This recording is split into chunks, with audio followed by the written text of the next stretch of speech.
It's 6 o'clock. It's just past 6 o'clock actually. It's Saturday, the 2nd of November, and welcome to our weekly news programme coming to you live from the heart of White Regis. And in the news this week, Dorset Council's Highways team is on standby to ensure our key routes remain safe and passable when temperatures drop this winter. Just under 100 members of the council's regular highways team are ready day and night to keep vital roads open. The depots have been restocked with rock salt and 25 new vehicles are in place to enhance the winter preparations. Dorset's gritting operations cover 684 miles of roads, forming 23 main gritting routes. These roads are treated when surface temperatures are expected to drop below half of 1 degree Celsius. Additionally, community routes serving smaller villages and hamlets will be treated during prolonged periods of freezing temperatures to ensure rural communities can continue to travel. As the gritting crews comprise Dorset Council employees who carry out other highways maintenance roles, there may be times when more crews are needed for gritting. This may delay other regular highways work taking place. The highways team are asking at this time of year that we drive with care on freshly gritted roads. The salt, or the grit as it's known, needs to be dissolved into a solution to work. When they're gritted, it needs vehicles to travel on it to activate it. If you travel early in the morning or are the first to drive on a gritted road, therefore you need to drive with care because it's not doing its job yet. Even on treated roads, it cannot be guaranteed there will be no ice. Additionally, rain can wash salt off the road, as can water runoff from fields. Please take care, reduce speed and keep a safe distance from the next vehicle. Remember, even if the gritters have been out, roads can still be slippery. Now, last winter, the winter of 2023-24, saw the gritting crews called into action on 39 occasions between the 1st of November and the 1st of April. The busiest month for gritter drivers was January, when they were called out on 19 days and laid 1,648 tonnes of salt. As we said, Dorset Council has invested in 25 new vehicles over the past year to enhance the winter preparation. These vehicles are more efficient, with modern engines that have increased fuel economy. So they are ready to look after us at this winter time. And it remains to be seen how much freezing weather we get this winter. Now, the Environment Agency has issued the following advice regarding what and what not to burn on bonfire night. Only dry, untreated and unpainted wood, along with small amounts of paper or cardboard, should be used for bonfires. Burning household waste can cause pollution and harm to people, wildlife and the environment. And burning the wrong kind of waste could lead you liable to a fine of up to £50,000. For people intending to celebrate bonfire night this year, the Environment Agency is urging them to go to an organised event rather than risk burning a hole in their pockets. As well as the safety risk caused by bonfires, they have an impact on the climate, and if wrong materials are burned, can harm wildlife, the environment and, of course, human health. The only materials that should be used in bonfires are dry, untreated and unpainted wood, along with small amounts of paper or cardboard. Using wet wood creates smoke which can spread and cause a nuisance to neighbours, and bonfires can quickly get out of control if not properly managed. Those still planning to have a bonfire at home this bonfire night or surrounding it are advised not to use it to dispose of household waste such as plastics, rubbers, glass, oils or metals. These materials could cause a pollution risk to water and harm human health. It could also damage the air, soil, plants, animals or the countryside, and should be disposed of through recycling or household waste collections or at the council recycling centres. Always check for hedgehogs and other wildlife which may have crawled inside your bonfire, as finding it a nice place to set up home. So make sure we check those bonfires before we set fire to them, and don't allow anyone else to add materials to your bonfire other than clean, dry, untreated wood. And a little bit from me, don't try and use petrol to get your fires going quickly, because that can be very dangerous. Ben Shaler of the Environment Agency said we want people to have fun on bonfire night, but to do so safely and in a way that won't create a risk to the environment, wildlife and to you and your neighbours. The best way of doing that is to stop burning waste altogether and to go to a properly organised community event where organisers hopefully should have followed the guidance and won't be causing a hazard.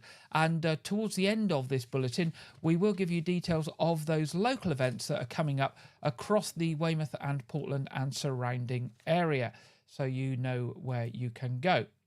Now, on Monday the 28th of October, a positive tree planting ceremony took place at County Hall in celebration of Dorset's care leavers.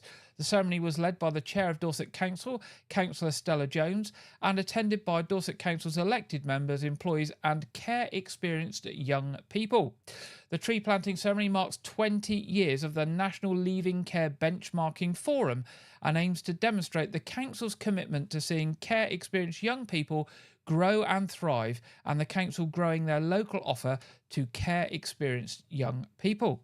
A magnolia tree was chosen by Dorset care leavers as their tree of choice. In some cultures, this tree is known to symbolise luck and stability, and it is one of the first trees to bloom in early spring, which some see as a symbol of new beginnings. Councillor Stella Jones said the tree has been planted to mark the 20th anniversary of the National Leaving Care Benchmarking Forum and to show and grow our local offer to our care leavers. We are proud to be part of this forum, who are working with care-experienced young people to inspire and develop the best possible services and support. The tree symbolises our aspirations for our care-experienced young people and our determination to help them to grow and thrive in their own time and at their own pace. We hope, like this tree, that they will reach new heights and that each and every one of them blooms in their own and unique way. A magnolia tree, what a lovely thing to do there. Now, Weymouth Town Council are asking, do you know a local charity that could benefit from the Jubilee Clock light-up scheme? If so, Weymouth Town Council would love to hear from you. In 2025, the Town Council will be lighting up Weymouth's iconic Jubilee Clock to raise awareness for good causes with the colours that best represent the chosen charities. One charity can be represented each month, with the clock being lit up for 3 days during that month. In 2024, the clock face has been illuminated on several occasions in support of charities and awareness days nominated by the public, from Weymouth Samaritans to the Noth Fort, the Repair Cafe to MV Freedom. And the clock was also turned red, white and blue in June to honour the D-Day 80 commemorations. Plus, still to come, there is the Royal British Legion in November and the Salvation Army in December. Residents can nominate any local charity or organisation that benefits Weymouth and its different communities. Nominations must be received by midday on Monday the 11th of November, and a full list of nominations will then be considered before being published in December. So if you pop along to the Weymouth Town Council website, I'm sure you will find a link there to get to that nomination form. Now, millions of people will enjoy better bus services as the government invests over £1 billion to protect vital bus routes and continues the cap on bus fares, particularly in rural communities and towns where there is a heavy reliance on buses. Prime Minister Keir Starmer confirmed on Monday that bus travel will be kept down at £3 for an additional year, saving up to 80% on some routes. You'll remember it was it's £2 up until March next year. Under the inherited plans, funding for the current cap on bus fares had been due to expire at the end of 2024. The government's announcement will ensure fares remain affordable from the 1st of January onwards and prevent a financial cliff edge for bus operators that would have seen vital services put at risk across the country. The cap means no single bus fare on routes included in the scheme will exceed £3, and routes where fares are less than £3 will only be allowed to increase by inflation in the normal way. Local authorities and metro mayors can also fund their own schemes to keep fares down. The cap is being funded by £151 million from government until the end of 2025. It comes as the Department of Transport confirms an additional £925 million for the 2025-26 financial year to improve bus services across the country, bringing total bus investment in the budget to over £1 billion. Local authorities can use the £925 million to introduce new bus routes, make services more frequent, and to protect crucial bus routes for local communities. The move comes ahead of the new buses bill to be introduced later this parliamentary session, which will help bring an end to the current postcode lottery of bus services by empowering local authorities to deliver modern and integrated bus networks and put passengers at the heart of local decision making. The bill will also mean local transport authorities can emulate the huge success of publicly controlled buses in Greater Manchester and London. Greater Manchester's successful B network has already seen passenger numbers grow by 5% since public control began to be rolled out just over a year ago. Buses remain the most used form of public transport across the country, but after almost 4 decades of failed deregulation, thousands of vital services have been slashed, with passengers left frustrated at the lack of accountability. And of course, in the Weymouth and Portland area, we've seen lots of local services, bus routes disappear. So maybe we will also benefit from this new investment.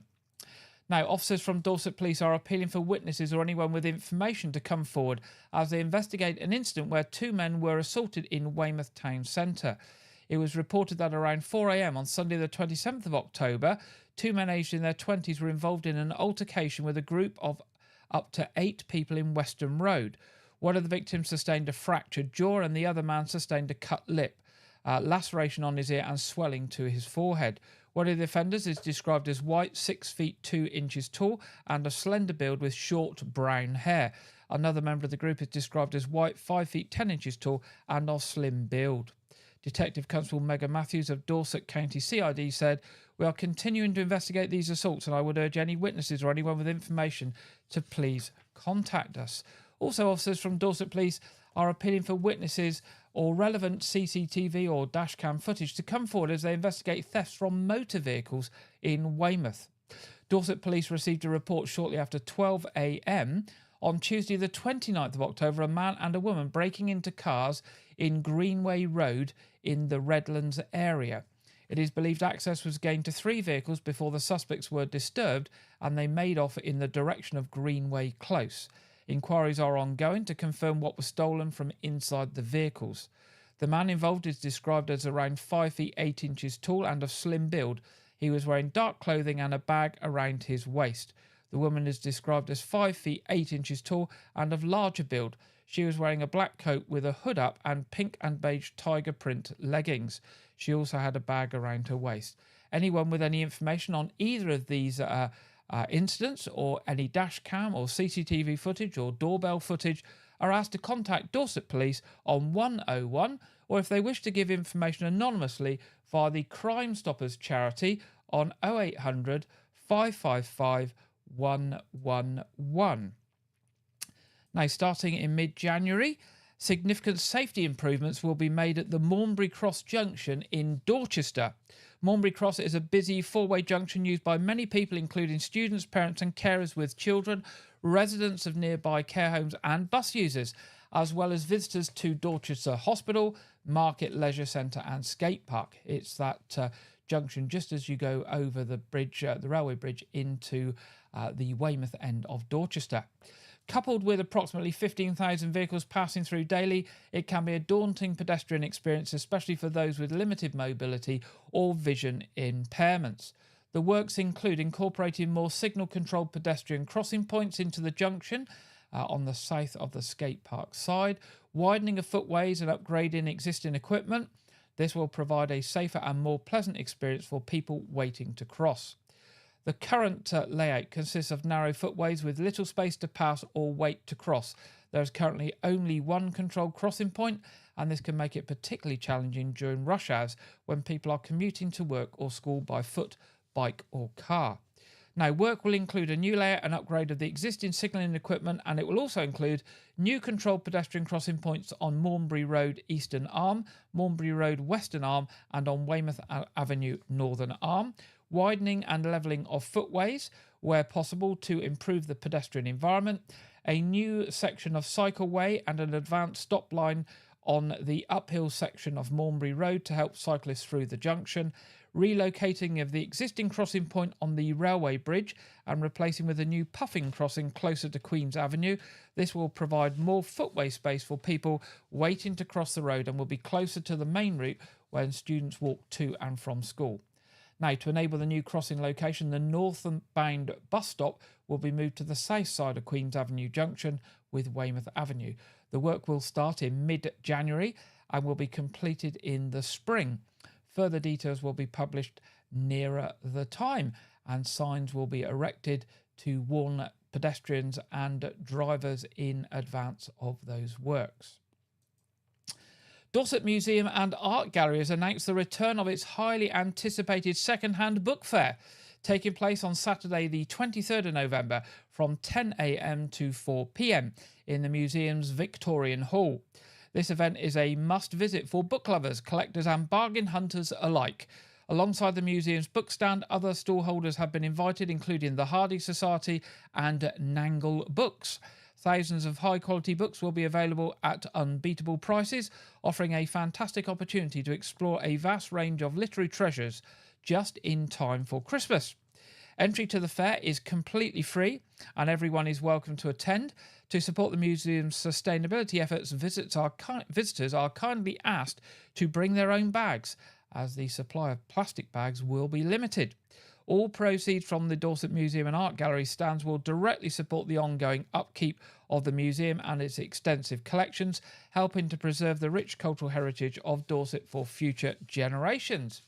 Now, in preparation for the book fair, the museum is also calling for donations of good quality second-hand books.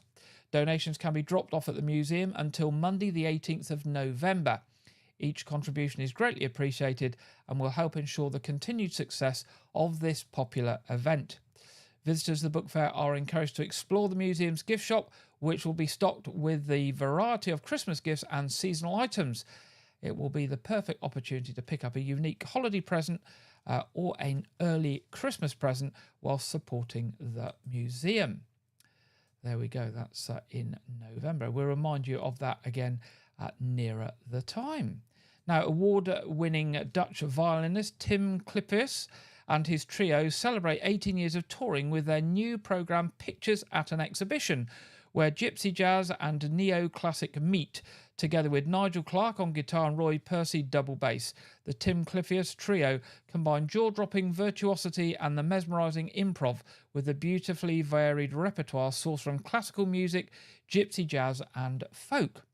In celebration of the 150th anniversary of Modest Mussorgsky's Pictures at an Exhibition, the Tim Clippius Trio presents a brand new programme showcasing the daring innovations of Mussorgsky's music through a unique and exciting lens. Original movements and more are reinvented, and taking the lead, Tim Clippius has composed new musical representations of several famous paintings. Music associated with Django Reinhardt will form the second half of this special concert, including pieces by Hoagy Carmichael and Tim Clippius himself. And that is on Tuesday the 12th of November, 7:30 at Piddle Trentide, and Wednesday the 13th of November, 7:30 at Winfrith Church. Tickets and more details available through ArtsReach on their website, artsreach.co.uk. Now, we have mentioned this before, but just as we are coming up towards Remembrance Sunday, service personnel and veterans will be eligible for free travel on South Western Railway services to attend Remembrance Sunday events. The offer is available to anyone travelling in uniform or able to show an appropriate form of identification. Free travel will also be available for volunteers attending the London Poppy Day events on Thursday the 31st of October. South Western Railway is once again offering service military personnel and veterans attending any local Remembrance Sunday events on Sunday the 10th of November the opportunity to travel for free on all its services. This includes travel to Waterloo for the National Service of Remembrance at the Cenotaph on either Saturday the 9th or Sunday the 10th of November, returning on Sunday the 10th of November. The Submariners Remembrance Service on Sunday the 3rd of November is also included in the offer. That's obviously tomorrow, with travel to Waterloo allowed either today or tomorrow, Sunday the 3rd of November, and return journey on Sunday the 3rd of November. The offer of free travel, which is funded by the Department of Transport, is available to anyone who is travelling in uniform or able to show an appropriate form of identification, and is applicable throughout Great Britain. There we go. And finally, in the headlines tonight, it's Bonfire Night this week, on Tuesday, I think it is. And as we reported earlier, people are being encouraged to go to organised events. So where can you see fireworks and go to organised events this Bonfire Night or around this Bonfire Night? Well, there's 2 events on tonight. So if you want to go out tonight, as soon as we're finished, get your coat on, get in the car and shoot off. So firstly, Portland Firework Display. Is it Southwest Markets and Events at the Market Ground Eastern Lane? That's tonight. There isn't actually a start time. They haven't given us a start time, but I imagine it's probably starting now. And most of the fun happening probably 7 o'clock or round about that. Their entry is free, but there's a £1 parking fee. Also tonight, Upwey Fireworks. Upwey's annual fireworks and bonfire display will be returned to its new location at West Farm on Binkham Road tonight. Previously held at Westbrook Barn, but this time it's at West Farm on Binkham Road. Organised by the Upwey Society, the fire will be lit at 6 p.m. and fireworks at 6:45. So the fire's already underway, but maybe if you're in that area, if you pop along, you'll get there just in time for the fireworks, or you can look out if you're in that area and watch them. Then on Tuesday, the Weymouth Beach Guy Fawkes Night. The free event will return on Tuesday, November the 5th, with thousands of visitors expected to flock to the beach for a firework and bonfire display. The fireworks will be launched at 8 p.m, with the beach bonfire lit up at 7:40. So that's on Weymouth Beach on Tuesday. Bonfire lit at 7:40 and fireworks at 8 p.m. And also on Tuesday, there will be a low noise and silent firework display at the Pulpit Inn at 7 o'clock on Tuesday. The venue will host the display and the entry will be completely free. Also on Tuesday, Dorchester Rugby Club will be having their firework display. Gates open at 6 p.m. That's at the Rugby Club in Dorchester, and fireworks at 7:30 p.m. So there we go. That's a choice of events if you want to go to an organised firework display this year. And that's the end of the headlines in our news tonight. It's now time in programme to go over to our regular contributor Andrew Wright for this week's film review and preview.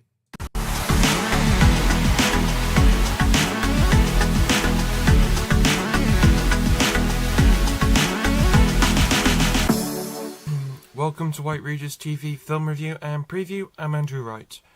This week, Despicable Me 4 was released on home video. The film is the 6th installment of the Despicable Me franchise and stars Steve Carell as Gru, a former supervillain who is forced to move his family into a safe house when his old rival seeks revenge. The film also stars Kristen Wiig, Pierre Coffin, Joey King and Will Ferrell. So, I saw the film in cinemas back in July. I thought it was really enjoyable, but overstuffed. It honestly could have been a TV show, but there was something about how the film ends. I guess we're still technically within like the spoiler window. Oh, so I won't spoil it, but I feel like the ending kind of is a wrap-up of the Despicable Me films. I don't know if they're going to do any more. I know they're going to do another Minions film, but they're prequels, so I don't know if we're going to get another Despicable Me film. Might be nice, but, you know, considering I rated the first one 5 stars. But no, I gave Despicable Me 4 3 stars out of 5 when I saw it back in the cinema. I rewatched it. I enjoyed it more, but it's just, you know, doesn't really change the problems. It's just more sort of enjoying it more. Also released on home video this week is a film I was very excited about. Late Night with the Devil. The film is a found footage like documentary supernatural horror film starring David Dastmalchian as a 70s late night talk show host who attempts to boost ratings on Halloween night 1977 by inviting an allegedly possessed girl onto his show, during which strange things start happening. So I watched this film sort of ages ago, back in like May or whatever. So I was actually really excited for the home video release, because So, originally, I went into this film not having any expectations. I knew it had good reviews, and whatnot, but it's like, but you know that, and it's an independent film, and I'm not really an independent film sort of person. But I was absolutely blown away. Das Malchin gives a fantastic performance, the best performance of his I've ever seen. And it's a really spooky film with a great aesthetic and vibe, and I just really love how off kilter the last 10 minutes of the film make you feel. I can't rave about it enough. The only bad thing about the film, this film would be a 5-star film, but I kind of had to take points away from it because there's a bit of unnecessary gore, like a creature effect in the film. I felt that was completely unnecessary, and sort of it toys with believability in the way that the Paranormal Activity films did, and I don't really like the Paranormal Activity films. So, but yeah, it sort of toys with believability in that sort of way, where it's just sort of like they're talking about it like it's a real thing, but because of the way it's set up, like it's from a camera's perspective, it just feels like, oh yeah, it's just being filmed, and it's not really actually real.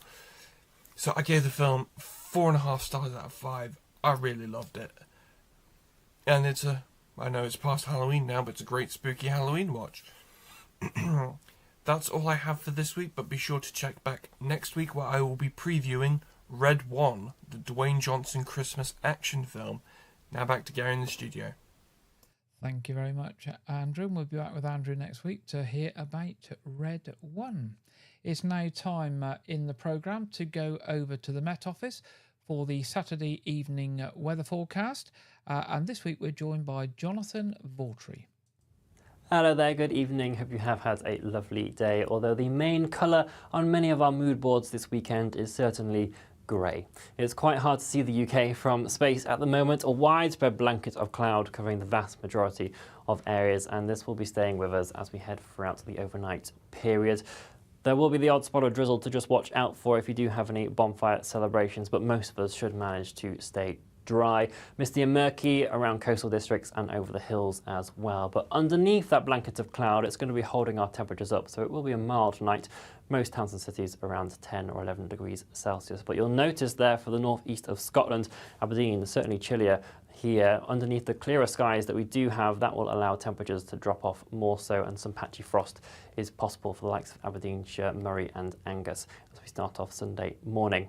It is going to be the northeast of Scotland that holds on to the best of the sunshine as well throughout Sunday, despite that chilly start. For much of Northern Ireland, England and Wales, though, it is quite a homogeneous story. Again, grey, dull, gloomy throughout a good portion of the day. Spots of drizzle to watch out for again, particularly around coastal districts of the Irish Sea.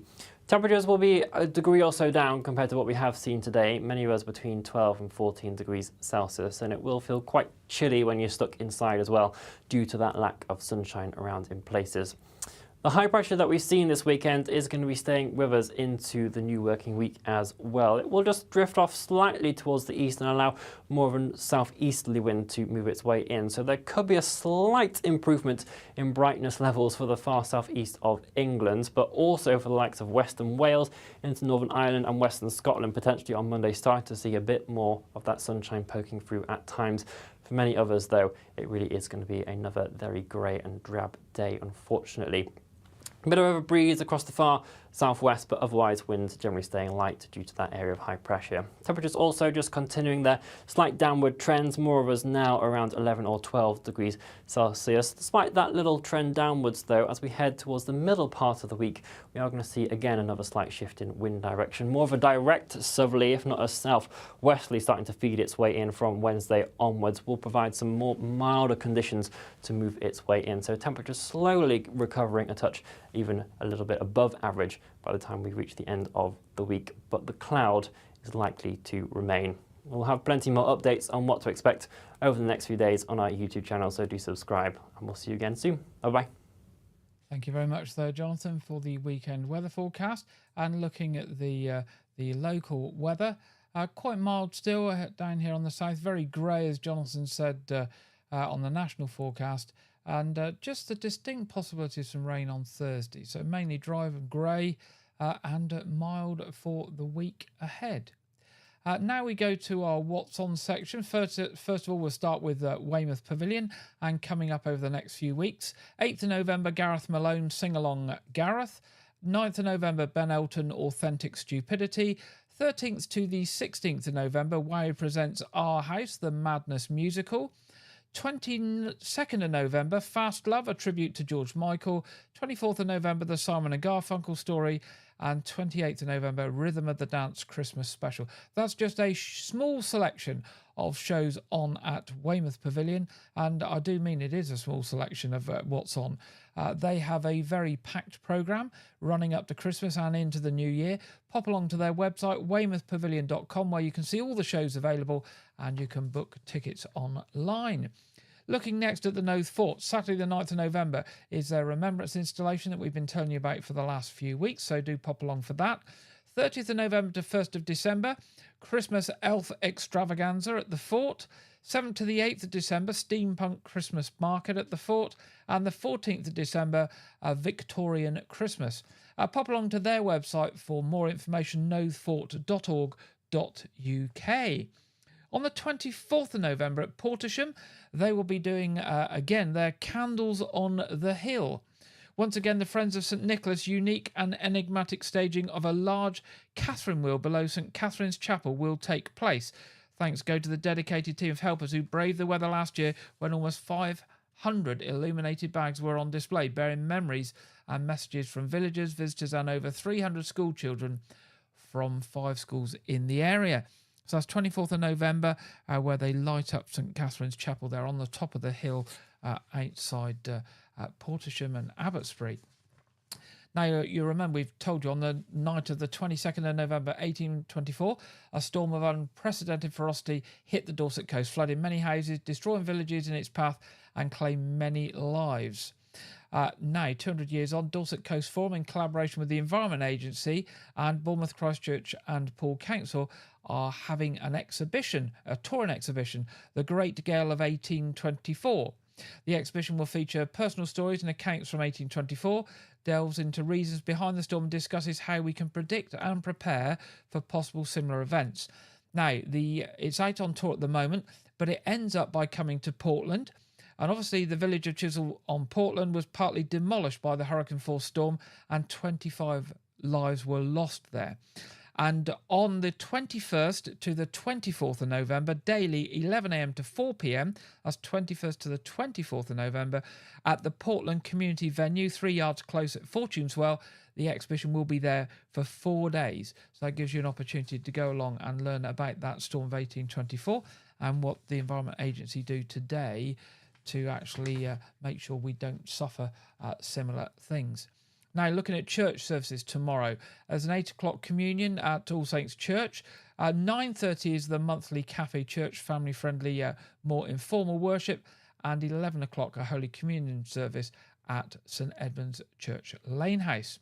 Looking at our other programmes this weekend, we have got for you the October version of A Year Gardening with Clive Gray. Now, it's a little bit late. Clive had some technical difficulties this month and was very grateful for some friends that have helped him out in finishing it off and editing it. So I think it's probably his last one before his winter break. So that will be broadcast tomorrow at 4 o'clock, Sunday at 4 o'clock, and repeated Friday at 7 p.m. So see what Clive has been up to in the garden in October as he prepares for the winter. Maybe gives you some ideas on things that you should be doing in your garden at this time of year. And then, of course, tonight at 7:30 in 50 minutes time, our Saturday evening quiz starting at 7:30. It's free, it's family friendly, and all are welcome to join us for our regular Saturday evening quiz. We start promptly at 7:30. The stream will be live by 7:20, so you can find us, and hopefully the technology will be working fine. We had a bit of a problem a couple of weeks ago, and you can be sitting comfortably ready to start at 7:30. That brings us to the end of this week's Saturday news programme. If you have any news for us, any events coming up, particularly in the run-up to Christmas, we would love to hear from you at news@whiteregis.tv. Do drop us an email and we will be happy to share your events and your news with the people of White Regis, Weymouth Port, South Dorset and beyond. It just remains for me to say have a really good weekend. If you're going back to school this week, I hope you've had a nice half-term break and you're ready for school this week. Hope the week ahead is good for you all, and I look forward to being back with you 6 o'clock next Saturday. Good night.